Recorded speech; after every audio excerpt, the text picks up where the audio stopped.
est venu, chacun de nous a une préoccupation. Chacun de nous a un problème.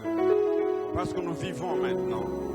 Je voudrais que tu ouvres ton cœur et que tu parles au Seigneur ce matin.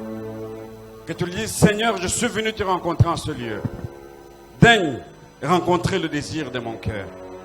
Répands ton cœur et dis quelques mots simplement au Seigneur ce matin. Parle à Dieu.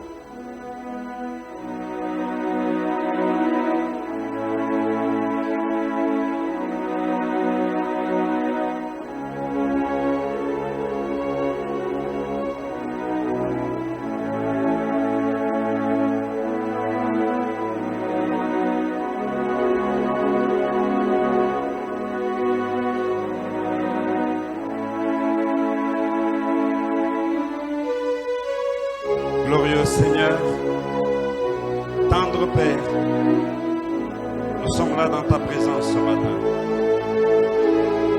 Ô Dieu de gloire, à qui d'autre irions-nous parce que toi tu as les paroles de la vie. Ta parole est vraiment la vie pour nous. Ta parole est vraiment la lumière sur notre sentier. Regarde nos cœurs que nous répandons ce matin devant toi, Seigneur. Toute la semaine est passée, mais nous sommes en train d'aller doucement vers la fin de cette année. Seigneur, tu as dit, venez à moi, vous tous qui êtes fatigués et chargés, et je vais vous donner du repos. Nous sommes là, Seigneur. Certains sont malades et ils ont besoin de ta visitation ce matin. Il y a d'autres qui ont des difficultés de tous ordres, Seigneur, qui n'arrivent même pas à dire à quelqu'un, ils n'arrivent même pas à prononcer, Seigneur, une seule parole, tellement tout est noir, tellement tout est compliqué. Seigneur, visite-le ce matin. Nous avons besoin de toi, Saint-Esprit. Viens élever le Seigneur Jésus dans ce lieu. Viens élever le Roi de gloire. Viens afin que ce matin, la lumière de Christ pénètre nos cœurs et nos vies. Remplis ce lieu de ta présence. Remplis ce lieu de ta gloire. Au nom de Jésus, notre Seigneur, nous avons prié avec action de grâce. Nous disons ensemble Amen. Merci. Restez debout. Nous lisons d'abord la lecture du jour avant que je dise un mot. Nous sommes dans l'évangile de Matthieu, chapitre 1er, verset 23. Évangile selon Saint Matthieu, chapitre 1er, verset 23. Cherchons, ceux qui ont des Bibles dans leur téléphone, cherchez. Ceux qui ont des Bibles en dur, cherchez. Nous lisons ensemble le passage de Matthieu, chapitre 1, verset 23. Lisons ensemble pour ceux qui ont trouvé. Voici, la Vierge sera enceinte. Elle enfantera un fils et on lui donnera le nom d'Emmanuel. Ce qui signifie Dieu avec nous. Acclamons la parole du Seigneur. Et veuillez vous asseoir. Merci, Papa, pour l'occasion que vous nous donnez de partager la parole ce matin avec toute l'Église, avec les bien-aimés. Et merci aussi à vous. Avant d'aller plus loin, je voudrais souhaiter à tous et à chacun un joyeux Noël. C'est toujours un plaisir pour moi d'être là, ici chez nous. Chaque fois que je suis ici, je me sens très bien, je me sens à l'aise. Et je suis venu ce matin, j'étais stressé. Pourquoi stressé? Parce que j'ouvre la voiture, pendant que je tourne, quand je viens pour chauffer, je ne trouve plus la clé. Je commence à chercher, monter, je ne trouve pas, et le temps file. Je me dis, mais qu'est-ce qu'il faut faire? Il faut partir. J'ai pris la moto, vous comprenez, les stress de la moto de chez moi en Boudi jusqu'ici, ça n'a pas été facile. Mais dès que je suis arrivé ici, l'ambiance que j'ai trouvée m'a déstressé complètement. Amen. Ok. Nous venons de lire un texte important ce matin. C'est Ésaïe qui prophétisait des années avant. Et il dit que la Vierge va enfanter un fils. Et à ce fils, on donnera le nom d'Emmanuel, ce qui veut dire Dieu avec nous, Dieu parmi nous, Dieu qui marche lui-même au milieu de son peuple. Ce matin de Noël, je voudrais que chacun d'entre nous se pose une question, ou c'est la question que je me suis posée. Quelles sont nos attentes, vos attentes par rapport à Noël? Vous attendez quoi? Quand on parle de Noël, qu'est-ce que vous attendez? Quelles sont vos attentes? Qu'est-ce que vous pensez que le Seigneur va faire dans votre vie pendant la période de Noël? Chacun regarde sa vie, la courbe de sa vie telle qu'il a commencé. Et là où il se trouve maintenant à la croisée des chemins, vous dites, mais il y en a qui se posent beaucoup de questions. Alors qu'est-ce que vous attendez du Seigneur pendant ce temps? Moi, j'ai lu deux attentes. Il y a l'attente de Marie, mère de Jésus, quand on lui a dit que tu vas enfanter un fils.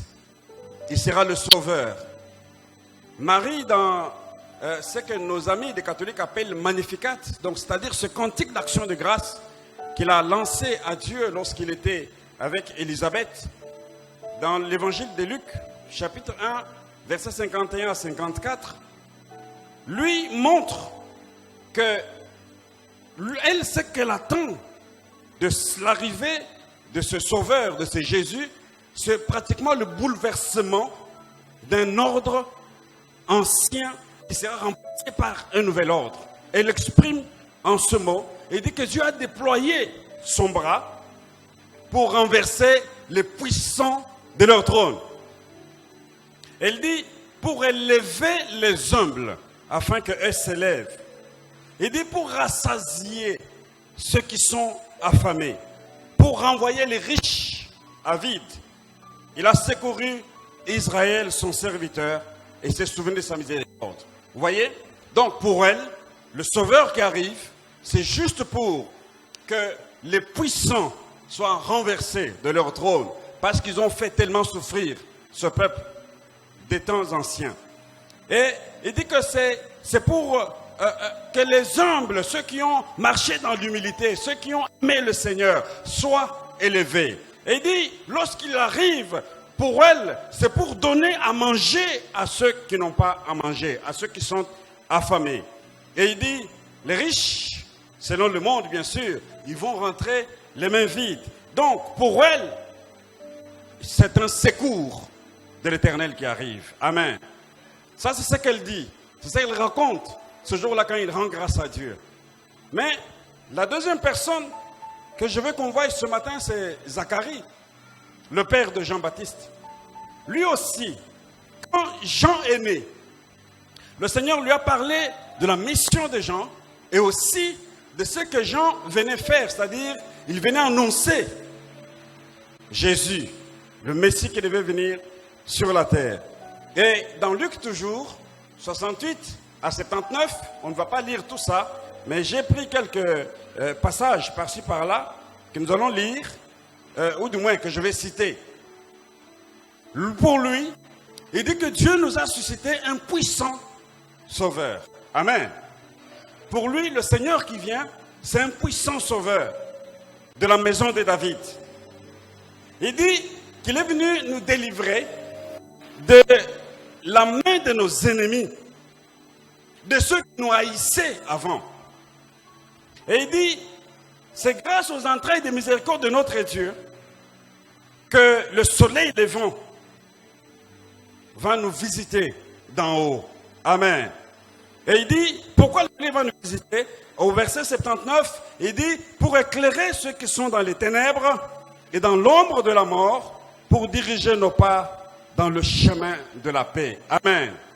Donc, Zacharie trouve que le soleil levant qui vient d'en haut, c'est pour éclairer ceux qui sont dans les ténèbres. Vous savez, Ésaïe, quand il parle dans le chapitre 8, verset 23, il dit, les ténèbres ne vont pas régner pour toujours sur la terre où il y a aujourd'hui des angoisses. Amen. Alors, pour Zacharie, il y avait, quand il y a des problèmes, des troubles sur la terre, des difficultés de tous ordres, il trouve cela, que c'est un temps de ténèbres. Ce sont les gens qui sont plongés dans les ténèbres, qui ont besoin de la lumière, qui ont besoin que Dieu les visite d'en haut pour leur accorder cette lumière. Et cette lumière, ils voient en ce puissant sauveur que Dieu a suscité pour son peuple. Alléluia. Et vous savez que Dieu, il a toujours aimé être avec son peuple, depuis le commencement, depuis le jardin d'Éden, depuis toujours. Dieu nous a fait pour que nous vivions avec lui là où il est. Afin que là où nous sommes, Dieu soit toujours là. C'est l'homme par moment qui pose des difficultés à Dieu. C'est l'homme par moment qui se complique la vie. Au point que quand l'homme arrive à penser qu'il peut faire quelque chose de seul sans Dieu, en ce moment-là, il se complique lui-même la vie. Parce que la vie de l'homme ne marche pas sans la présence de Dieu. Amen. Donc, sans que Dieu ne soit là, on l'a vu avec Adam et Ève. Ils étaient ensemble avec le Seigneur. Ils vivaient leur vie merveilleuse. Dieu les visitait chaque jour. Mais lorsque ils ont pensé qu'ils pouvaient décider seuls, c'est en ce moment-là que la catastrophe est arrivée. Ils se sont vus expulser l'un des dieux et leur malheur a commencé par là. Et c'est ainsi que, bien que la situation se complique souvent pour l'homme, Dieu a toujours trouvé une solution pour celui-ci. Amen. Pour ceux qui vivent dans les ténèbres, pour ceux dont la vie ne marche pas bien, c'est-à-dire, il y a des hommes et des femmes qui luttent tous les jours, mais ils trouvent que derrière lui, le foyer est détruit. Les enfants deviennent n'importe quoi. Il y a des filles qui commencent à vivre une vie de désordre, les garçons mêmement. Et il y a même sa propre vie qui n'évolue pas. Vous voyez, il peut toucher de l'argent, mais l'argent ne le sert pas pour améliorer sa vie ni pour améliorer la qualité de sa relation avec le Seigneur. Et ces genres de personnes vivent pratiquement dans les ténèbres. Ils ont besoin d'une lumière qui descende d'en haut. Ils ont besoin de Jésus, le soleil levant. Parce que lui, quand il arrive, il vient pour vivre au milieu de son peuple. Quand Dieu marche avec nous, la direction que nous empruntons est assurée. Vous savez, en réfléchissant par rapport à l'activité humaine, parce que là où nous sommes en train de parler, nous sommes dans la vie réelle. C'est nous qui vivons maintenant. Nous sommes dans la vie réelle. Il y a des gens qui échouent et qui vont échouer pour toujours. Mais il y a des gens qui marchent, qui réussissent, ceux qui se confient au Seigneur. C'est pourquoi tout ce que nous faisons en ce lieu n'est pas du théâtre. Hein, comme le disait l'autre monsieur qui disait, Amen. Il y en a qui pensent que l'ambiance de l'église, tout ce que nous faisons, la lumière et tout ça, c'est du théâtre. Il n'y a pas de théâtre. Nous venons chercher à ce que Dieu marche avec nous chaque jour de notre vie. Amen. Lorsqu'il est là avec nous, Moïse a compris ça. Moïse, Dieu le fait sortir d'Égypte. Il a un grand peuple avec lui. Beaucoup de gens. Et Moïse regarde et il dit, mais je n'ai pas d'argent pour acheter à manger pour tout ce peuple. Je n'ai pas une grande armée qui puisse se battre pour nous, pour qu'on ait la victoire face aux ennemis. Il y a beaucoup de choses que je ne peux pas faire. Et nous sommes en train d'aller dans le désert, où tout est compliqué, où la vie est dure, où je ne peux rien faire du tout. Moïse a pris la résolution de chercher Dieu. Et quand il cherche Dieu, il lui parle, conformément à ce qu'il est en train de vivre. Moïse dit ceci à Dieu au verset 15 et 17, 15 à 17 du chapitre 33 d'Exode. Il dit ceci. Si tu ne marches pas, il demande à Dieu de marcher avec eux. Mais si tu ne marches pas avec nous, ne nous fais point sortir d'ici. Nous ne serons pas. Nous n'irons pas. Comment sera-t-il donc certain que j'ai trouvé grâce à tes yeux, moi et ton peuple? Ne serait-ce pas pas quand tu marches avec nous. Et quand nous serons distingués, moi et ton peuple, de tous les peuples qui sont sur la face de la terre. L'Éternel répond à Moïse, il dit, je ferai ce que tu me demandes, car tu as trouvé grâce à mes yeux et je te connais par ton nom. Amen. Moïse dit à Dieu, je ne pars pas. Je vais partir à condition que toi, tu sois Emmanuel. C'est-à-dire que toi, tu marches avec moi chaque jour et chaque pas que je fais, je le fasse avec toi. Dieu avait dit avant ça, quand vous lisez, il a dit à Moïse, je t'envoie avec mon ange. Parce qu'il pose la question, avec qui tu vas m'envoyer? Dieu dit, je t'envoie avec mon ange. Il dit, non, pas l'ange. Je n'ai pas besoin de l'ange.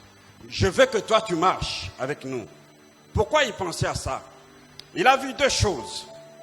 Il a vu, la première chose, c'est l'intervention de Dieu à chaque fois qu'ils ont des problèmes dans la vie.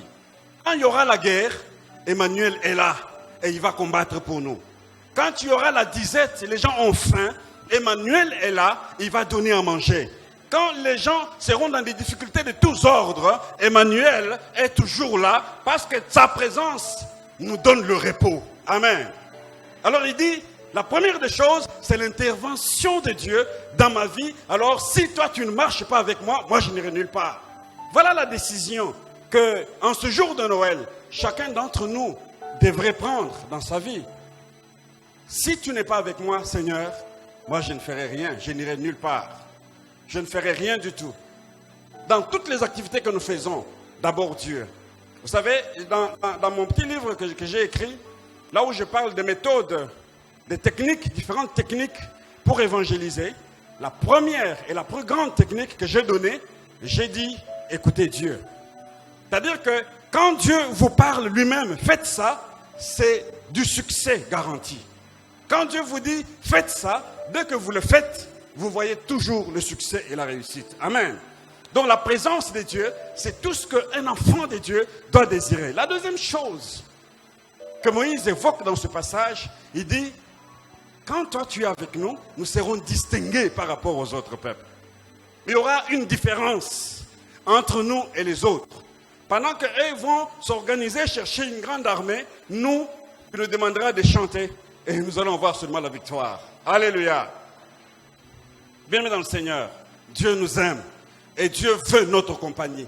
Dieu nous a fait pour vivre dans sa compagnie et dans sa présence. Il n'y a pas d'autres alternatives. Celui qui s'écarte de ce chemin verra que malgré tous les efforts possibles qu'on est en train de faire, les choses ne marchent pas. Il est dépassé davantage et les choses ne pourront pas aller de l'avant. La même chose, Dieu a dit ça à Gédéon, Juge chapitre 6, verset 13 jusqu'à 16. Mais Gédéon, Dieu lui dit, tu vas aller combattre les Madians, les autres, le peuple qui vient te combattre. Gédéon dit, je suis faible, je n'ai pas une grande armée, il n'y a rien du tout. Je suis de la famille la plus pauvre. Qu'est-ce que je peux bien faire? Je ne peux rien faire. Tu nous as promis la délivrance, tu nous as promis tout ça. Mais moi, je ne peux rien faire. Dieu dit, va. Il dit non. Alors Dieu dit, moi, je serai avec toi. Alléluia. Je serai avec toi. Et quand Gédéon a entendu ça, Dieu dire, je serai avec toi, il s'est levé promptement, il a fait son offrande, il est parti et du plus petit qu'il était, il a ramené la paix pour longtemps en Israël. Amen. Pourquoi? Qu'est-ce qu'il a décidé de s'élever pour aller? C'est quand Dieu a dit, je serai avec toi. Donc je serai Emmanuel dans ta vie. Voyez-vous? Donc, la réflexion que nous faisons ce matin, ce sont des choses que nous avons déjà entendues.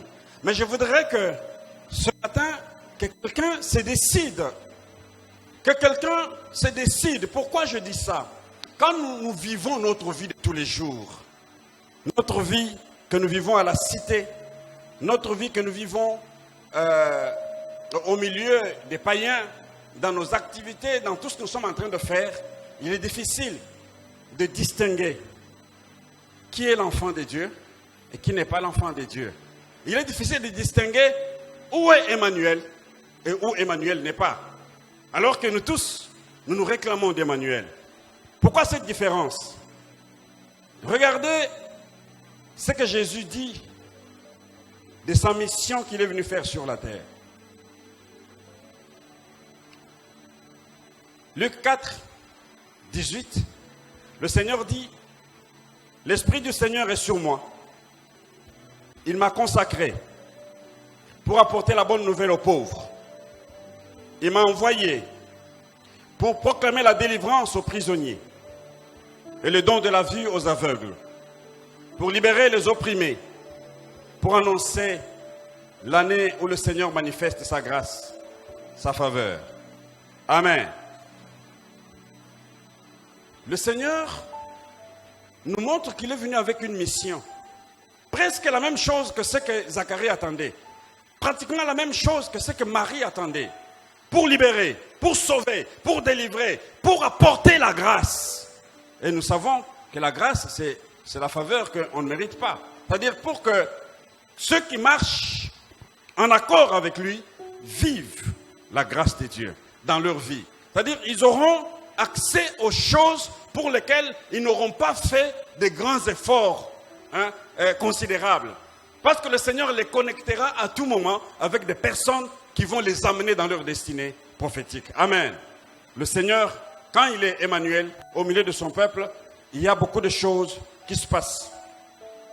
Mais j'ai vu une chose. Chaque fois que Dieu trouve l'homme dans le problème, dans les difficultés, Dieu intervient. Il vient intervenir chaque fois. Genèse 1, de 1 à 2. La Bible montre que au commencement, quand Dieu a créé le ciel et la terre était informe. Dans le chaos, la terre était vide. Il n'y avait rien du tout. Il y avait l'obscurité. Quand l'obscurité couvre quelque part, quand l'obscurité couvre une famille, c'est le chaos, c'est la division, c'est le désordre et c'est tout ce qui peut arriver de mauvais. Ça arrive, pourquoi? Parce que les ténèbres couvrent quelque part une famille. Les ténèbres couvrent une jeune fille qui lutte et qui fait tout, mais qui trouve que ce chemin n'avance pas. Les ténèbres couvrent la vie de certaines personnes réelles qui marchent et qui aiment Dieu et qui cherchent par tous leurs moyens de pouvoir avoir le secours qui vient du Seigneur. Mais qu'est-ce qui arrive? Dieu se trouve toujours confronté à un problème, comme je l'ai dit avant. Le problème, dans le cas présent, c'est quand Emmanuel arrive. Dieu veut que l'Emmanuel qui arrive puisse trouver place dans le cœur de ceux qui l'attendent, pour qui il va faire quelque chose. Mais ce n'est pas le cas. Le problème, c'est que quand nous lisons Jean chapitre 1, verset 5, la Bible dit, la lumière luit dans les ténèbres, mais les ténèbres ne l'ont point reçu. Quelqu'un qui souffre, quelqu'un qui a besoin de Dieu, quelqu'un qui a besoin de voir la main du Seigneur, et quand le Seigneur apparaît, il ne le reçoit pas. Et c'est comme ça que l'homme a toujours marché avec Dieu. Et c'est comme ça que l'homme met toujours Dieu en difficulté pour pouvoir agir dans sa vie. On nous dit que les ténèbres, la lumière vient pour luire, pour éclairer les ténèbres. Mais l'homme qui vit dans les ténèbres ne reçoit pas la lumière. Et ça, c'est compliqué. Vous savez, quand nous parlons des ténèbres, en réalité, les ténèbres n'existent pas. Les ténèbres n'existent pas. C'est juste quand la lumière manque qu'on voit que on ne voit rien. Les ténèbres, ce n'est que l'absence de la lumière. En sciences physiques, pour ceux qui font ça, ils verront qu'on ne peut pas calculer les ténèbres, l'obscurité. La nuit, l'obscurité, on ne peut pas la calculer. Ça n'existe pas. Mais la lumière, on connaît même la vitesse de la lumière. La lumière court à une vitesse de 300 000 km par seconde. On peut calculer ça. Pourquoi? Parce que la lumière existe. Et donc, quand il y a certaines œuvres de ténèbres, les œuvres que Paul raconte aux Galates, au chapitre 5, même aux Éphésiens, chapitre 5, Galates 5, 19 à 21, il leur parle des œuvres de la chair, au fait, qui sont au juste les œuvres des ténèbres. Quand les œuvres des ténèbres se manifestent dans la vie d'une personne, c'est que cette personne vit dans les ténèbres. Il n'a pas encore vu la lumière du Seigneur. Alléluia. Le Seigneur dit, il s'inquiète. Il dit que la lumière vient dans le monde, mais les gens n'ont pas reçu, ne veulent pas de la lumière. On va plus loin. Dieu parle du jugement. Au chapitre 3 de Jean toujours, verset 19. Il dit, et ce jugement, c'est que la lumière étant venue dans le monde, les hommes ont préféré les ténèbres à la lumière. La lumière étant venue. Zacharie parle de la lumière qui vient d'en haut du soleil levant pour éclairer les ténèbres. Mais on dit que les ténèbres ne l'ont point reçu. Pourquoi? Parce que leurs œuvres étaient mauvaises. C'est ce que la Bible dit dans Jean 3, 19. La lumière est venue dans le monde, mais les ténèbres refusent la lumière. Pourquoi? Parce que leurs œuvres étaient mauvaises. Quand les œuvres sont mauvaises, ça veut dire qu'on vit avec les ténèbres. Et en ce moment-là, la lumière n'apparaîtra pas. Il y a beaucoup de gens qui refusent la lumière de Christ. Ils reçoivent Christ. Seigneur, je te reçois dans ma vie, dans mon cœur. Sois mon Seigneur, marche avec moi. Je t'aime, Seigneur. Et il prie, il donne son offrande, il fait tout. Mais quand il sort, dehors, il circule, il y a les ténèbres qui couvrent sa vie. Pour quelle raison? Ses œuvres sont mauvaises. Et quand les œuvres sont mauvaises, Christ présent, Emmanuel qui est là, n'agira pas. Il ne peut rien faire. C'est écrit dans Ésaïe chapitre 59, verset 1er, que la main du Seigneur là, elle n'est pas courte pour sauver. Dieu intervient toujours. Mais le problème qui existe entre nous et Dieu, c'est que la lumière qui vient avec Emmanuel ne peut pas résider là où il y a les ténèbres. Les hommes préfèrent les ténèbres à la lumière.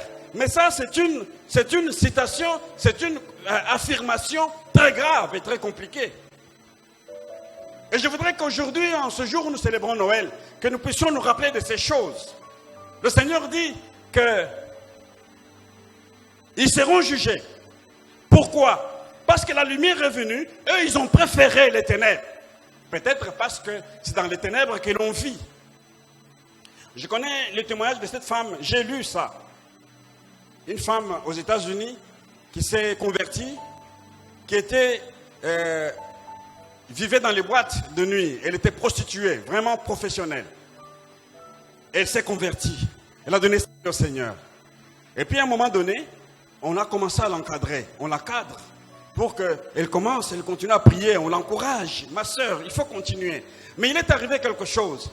C'est que quand elle était dans les boîtes, elle avait beaucoup d'argent. Elle touchait de l'argent. Elle ne mourait pas de faim. Tout allait bien. Mais maintenant, elle trouve que sa vie devient compliquée. Elle n'arrive plus à nouer les deux bouts du mois.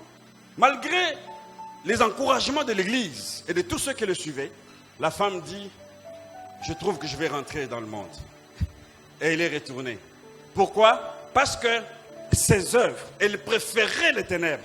Elle préférait vivre dans le noir. Elle préférait que cet argent puisse lui servir pour sa vie. Et elle pensait que le Seigneur Jésus, le puissant sauveur dont on nous parle, n'est pas capable d'intervenir dans la vie des hommes et des femmes. C'est ça la plupart d'entre nous. Il y en a qui mangent de cette façon-là, dans les ténèbres. Et c'est pourquoi le Seigneur dit, les hommes préfèrent les ténèbres à la lumière. Ils préfèrent les ténèbres. J'ai été confronté à ce genre de problème au début de ma foi. Je viens de croire au Seigneur en premier graduat. Et on va à l'université, on étudie. À un moment donné, quand vous faites une interrogation, juste après on vous dit, vos copies là d'interro, allez dans tel homme, telle chambre, vous allez voir ça. Et libérer quelque chose. Maintenant, moi je suis confronté à un problème. Mais je viens de rencontrer Christ. Je viens de me convertir. Comment faire? Nous sommes allés avec les amis. J'ai vu. Il fallait donner l'argent. J'avais cet argent. Je leur ai dit, je ne donne pas cet argent. Je dis, mais comment? Toi, tu vas mourir comme ça? Je dis, oui, mais je ne donne pas. Je suis désolé, je ne peux pas donner ça. Je devais trahir le Seigneur. J'étais très zélé à l'époque. Et à la fin de l'année, j'ai échoué. J'ai repris l'année. Et l'année suivante, c'était la même chose.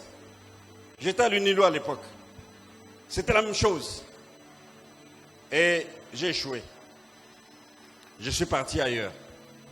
Et là où je suis parti ailleurs, le Seigneur m'a fait évoluer autrement jusqu'à ce jour. Amen. Et le comble est que, quand j'étais la deuxième année là, celui qui me payait les frais n'était plus disposé à le faire. Ce n'était pas mon père, c'était mon beau-frère. Il a dit, mais 2 fois tu échoues, comment on va continuer à payer? Il y a beaucoup de gens que l'on doit aider. Mais il avait la bonne volonté. Mais il s'est trouvé dans son travail aussi, il a connu des difficultés. Donc, bien qu'il avait la bonne volonté, moi j'ai dit, je préfère aller ailleurs. Il a dit, bon, comme tu vas ailleurs, on va encore tenter la chance. Il a payé pour moi encore là où je suis parti. Et là, tout a bien marché pour moi. Amen, amen. Est-ce que je suis mort? Je ne suis pas mort. Mais le problème est que, quand nous rencontrons ces genres de problèmes, ces genres de défis qui touchent directement à notre vie, pensons-nous que Emmanuel est là ou pensons-nous qu'il nous a oubliés, qu'il a abandonnés? Alléluia. Il n'abandonne jamais. Il est toujours là. Il est toujours là. Chaque fois qu'on a besoin de lui, il est là. Il intervient. Il n'y a pas de situations qui pourront vous compliquer la vie tant que Emmanuel est là. Alléluia. Voilà pourquoi cette lumière de Christ, chacun de nous doit la recevoir avec joie. Doit la recevoir avec empressement. Non pas seulement la recevoir, mais marcher conformément à sa direction, à ses directives.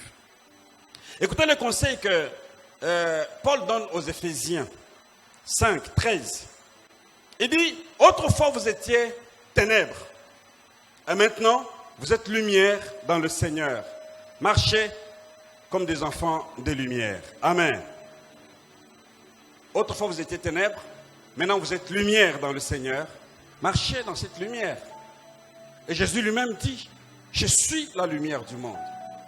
Celui qui me suit ne marchera pas dans les ténèbres. Celui qui me suit ne marchera pas dans les ténèbres.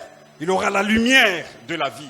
Alors, si quelqu'un d'entre nous, parmi nous, marche dans les ténèbres, il doit se demander, alors, que devient la citation de Christ? Ce qu'il a dit, qu'est-ce que ça devient dans ma vie?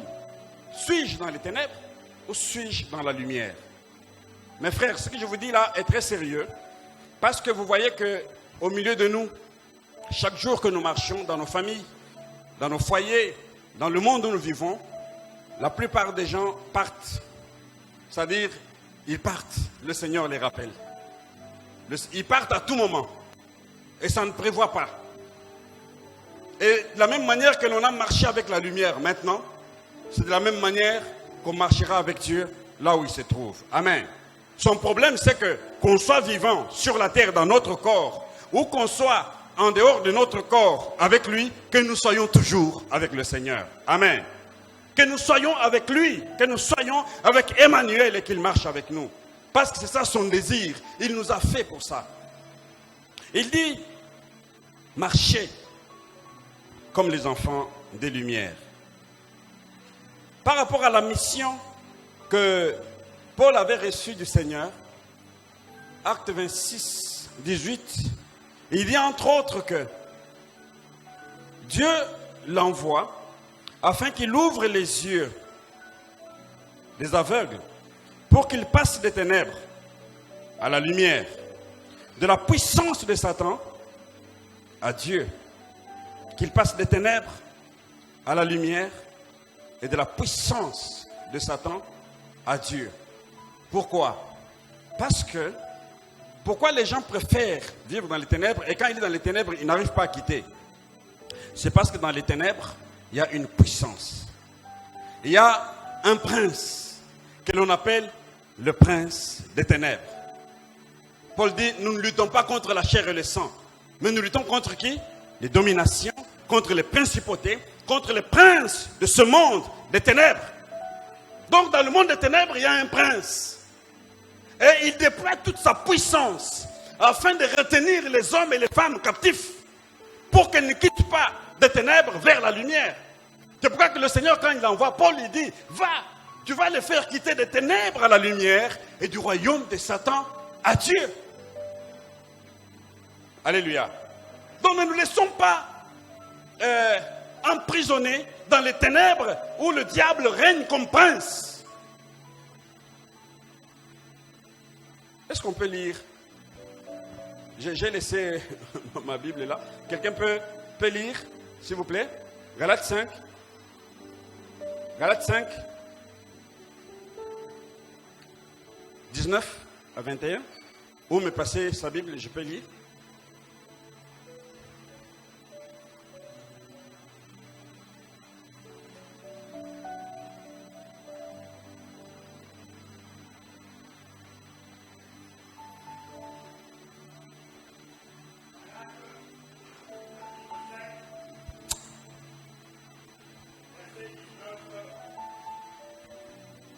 Galates chapitre 5, versets 19 à 21, nous lisons au nom de Jésus. Or, les œuvres de la chair sont manifestes. Ce sont l'impudicité, l'impureté, la dissolution, l'idolâtrie, la magie, les inimitiés, les querelles, les jalousies, les animosités, les disputes, les divisions, les sectes, l'envie, l'ivrognerie, les excès de table et les choses semblables. Je vous dis d'avance, comme je l'ai déjà dit, que ceux qui commettent de telles choses n'hériteront point le royaume de Dieu. Amen. Vous entendez ça? Cette liste qui est donnée par Paul aux Galates, il leur dit, il cite des choses que nous faisons dans les ténèbres. Il parle de disputes, il parle de divisions, il parle d'envie, il parle de beaucoup de choses. Cette liste, lisez-la à la maison. Et il dit que ça, ce sont les œuvres de la chair. Et réellement, ce sont des œuvres des ténèbres. Et il dit quoi? Ceux qui commettent de telles choses n'hériteront pas le royaume. Ne vont pas hériter le royaume. Alors pourquoi nous sommes ici si nous ne pouvons pas hériter du royaume? Alors pourquoi Christ est-il descendu du ciel si nous ne pouvons pas hériter le royaume? Voilà pourquoi Dieu est troublé. Voilà pourquoi quand le Seigneur parle, que les ténèbres sont venues, mais ils ont préféré les ténèbres à la lumière. Alors Dieu est troublé par ça. Mais Emmanuel est là. Alléluia. Emmanuel est là pour nous. Et aux Colossiens, chapitre 1, 12 à 13, il dit, rendez grâce au Père qui vous a rendu capable d'avoir l'héritage des saints dans la lumière, qui nous a délivrés de la puissance des ténèbres et nous a transportés dans le royaume du Fils de son amour. Amen. Oh, mais ça c'est merveilleux. Il dit, il nous a donné part à l'héritage des saints dans la lumière. Tout ce qui se fait dans la lumière se fait dans la présence de Dieu. Et tout ce qui se fait dans les ténèbres se fait loin de Dieu. Et de la même manière qu'on marche dans les ténèbres, de la même manière on ira loin du Seigneur Jésus. Amen, amen. Alors, le Seigneur est près de nous. Il a dit, je suis la lumière du monde. Celui qui me suivra, les ténèbres, on ne parlera même pas de ça dans sa vie. Qu'est-ce que je dis? Je ne dis pas que les temps difficiles ne viendront pas. Non, je n'ai pas dit ça. Nous connaîtrons des problèmes. Nous connaîtrons des difficultés. Nous connaîtrons des choses très compliquées. J'ai essayé de lire l'histoire, de lire la Bible, de lire tout ça sur la vie des disciples du Seigneur Jésus. Eux-mêmes qui ont vécu avec lui chaque jour. J'ai vu que la plupart ont été assassinés, tués. Presque tous. Ils ont été tués. Pierre là, la tête en bas, les jambes en haut. D'autres ont été décapités, coupés la tête. Parce qu'ils ont préféré la lumière. Le monde n'aime pas la lumière. Le monde n'aimera jamais la lumière.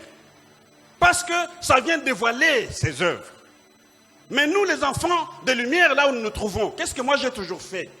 Que je sois dans un lieu de travail quelque part, que je sois dans un village ou dans n'importe quel lieu où je suis, les gens, je fais tout, je m'organise pour que les gens sachent que moi je suis un enfant de lumière. Amen. Que moi je suis chrétien. Les gens savent ça partout où moi je passe. Pour quelle raison? Pour deux choses. La première des choses, c'est pour me protéger moi-même.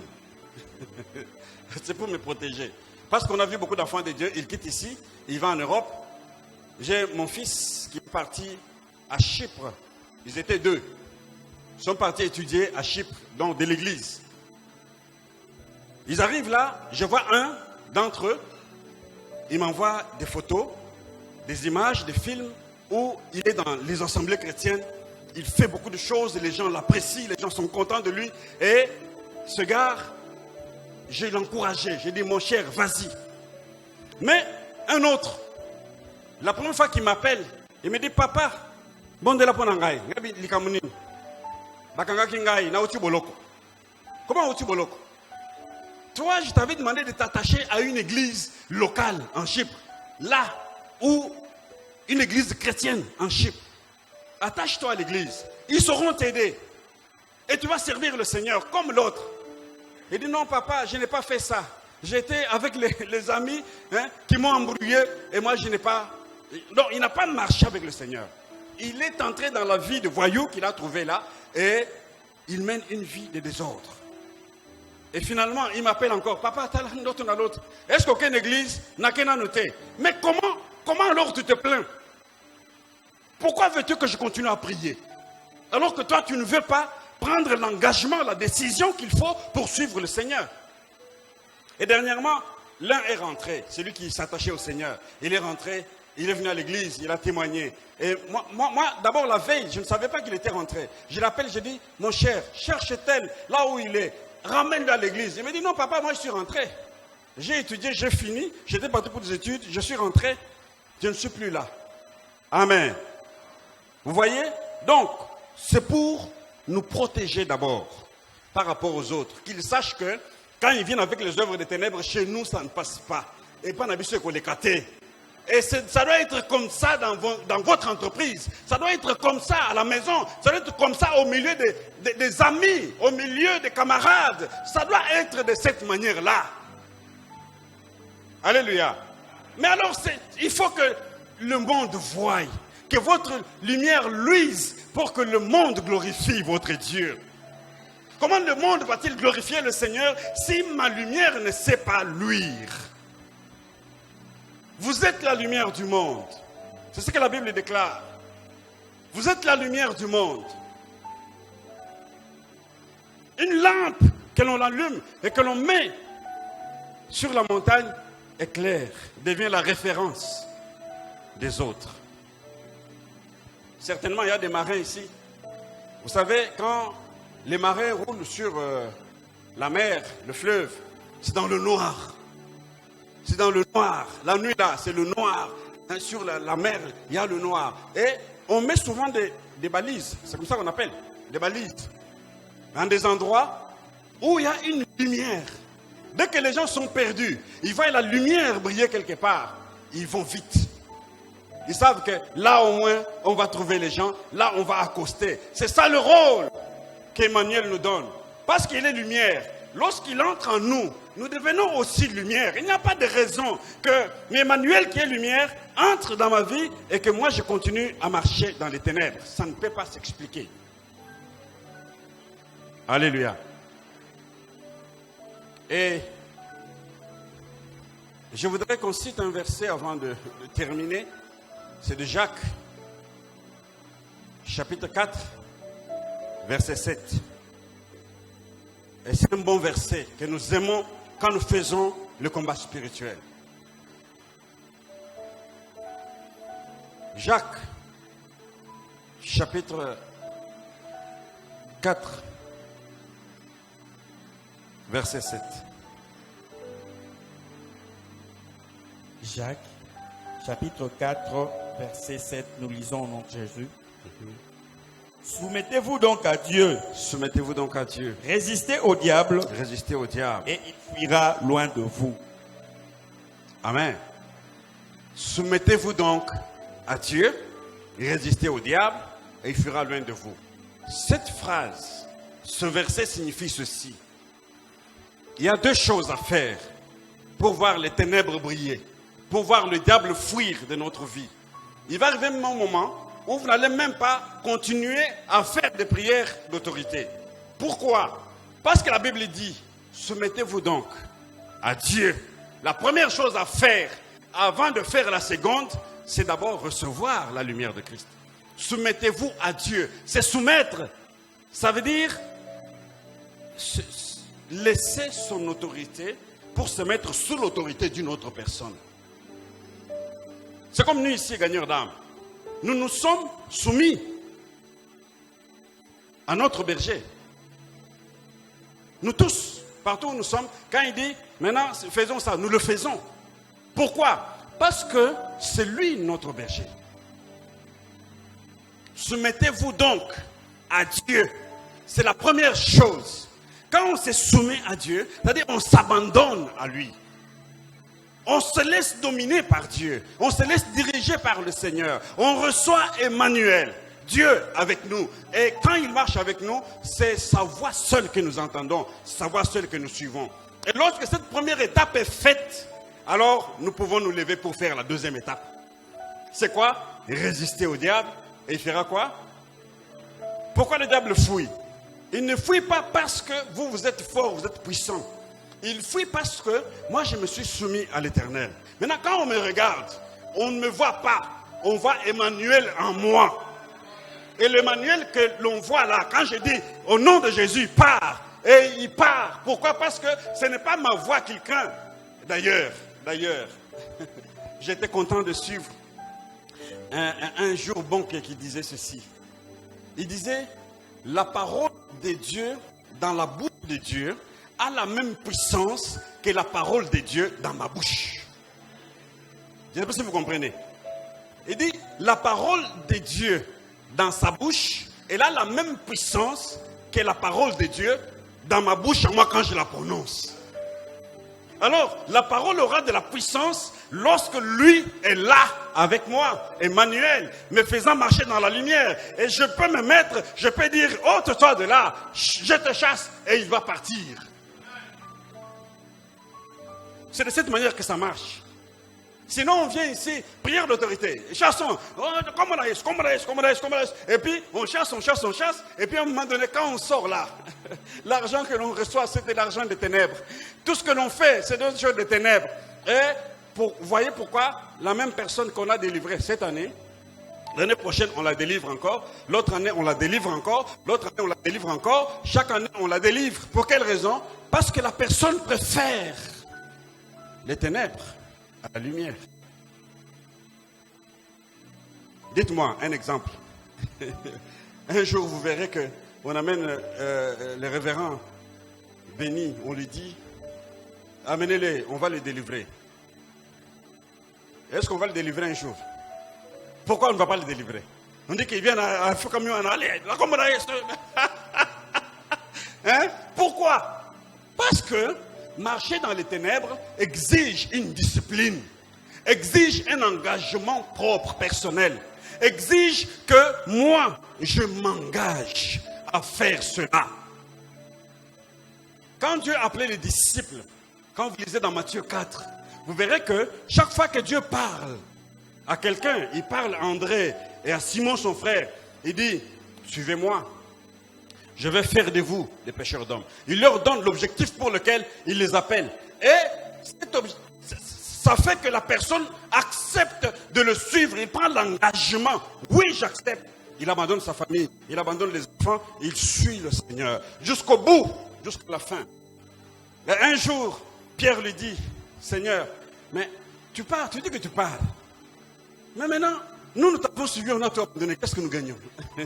Hein? Parce qu'ils ont suivi le Seigneur jusqu'au bout. Soumettez-vous donc à Dieu. Résistez au diable. Et il fuira loin de vous. C'est de cette manière qu'on verra la lumière de Dieu briller sur nous cette année. C'est de cette manière que Emmanuel nous parlera.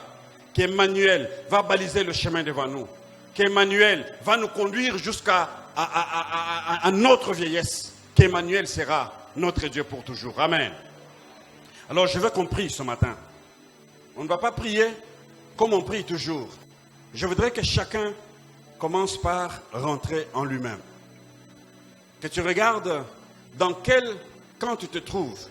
Dans les ténèbres ou dans la lumière.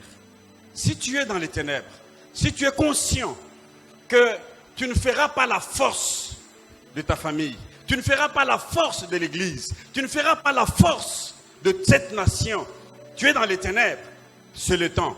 Nous sommes le jour de Noël. Tu vas t'incliner dans la prière, tu vas prier le Seigneur. Tu vas dire, Seigneur, je suis désolé, je regrette, mais j'avance maintenant. Je prends cet engagement avec toi. Je veux marcher désormais à ta lumière. Je veux marcher désormais avec toi tous les jours de ma vie. Inclinons-nous dans la prière et commence à parler au Seigneur calmement. Parle à Dieu calmement.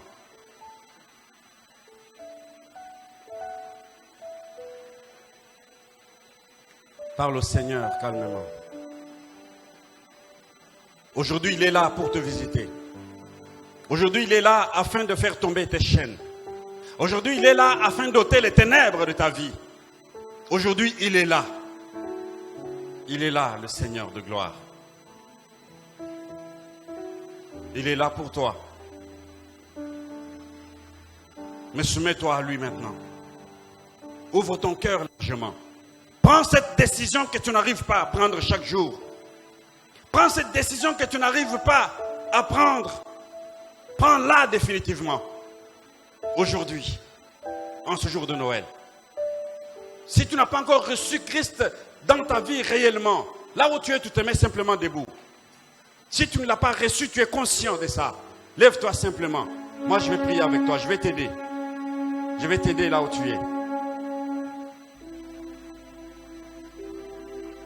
Mais si tu l'as reçu et que tu as continué à marcher dans les ténèbres, parle à Dieu. Il est là, il est compatissant, il est miséricordieux. Mais je veux que tu prennes la décision. Lui parler, c'est bien, mais que ton cœur prenne cette décision.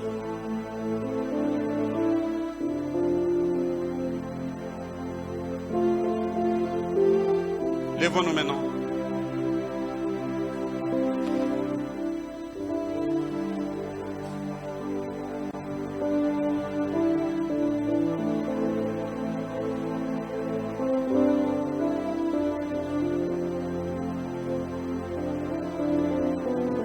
Élevons nos mains ensemble.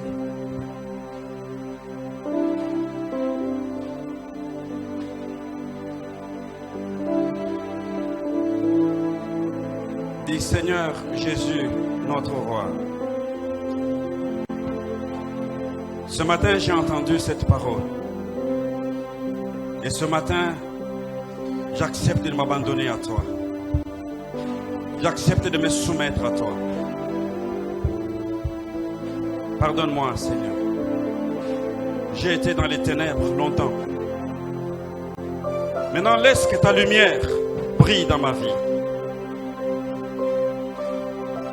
Et que ta présence illumine tout mon être entier.